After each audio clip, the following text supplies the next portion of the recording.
هەڵبەتە سەبارەت بە خاڵ یەکەم وەکو کاکە ڕێباز ئاماژەی پێدا وەکو پێشتر ئاماژەمان پێداوە دڵنیا بن ئەگەر ئەو خەڵکی چواردەوری ئەم پرۆژەیە یارمەتیمان بات هاوکاری لایەنە ئەمنیەکان بکات ڕێنمایەکان جێبەجێ کات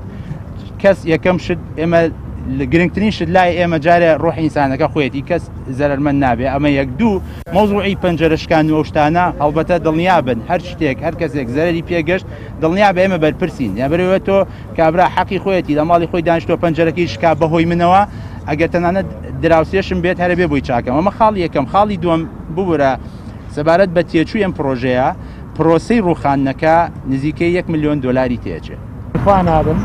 و بێ ئەوەش کە پرۆژێکی وا گەورە دروست کرێ تەکید هەلی کار و شتی تر بەشی خۆی دابینەکە کە ئیسفادی بۆ هاوڵاتیانە بێ بێزگەلەوەی کە ئەتوانی بەکاری بێنی شوێنەکان مۆڵە ئوتێلە شقەیە حەدیقەیە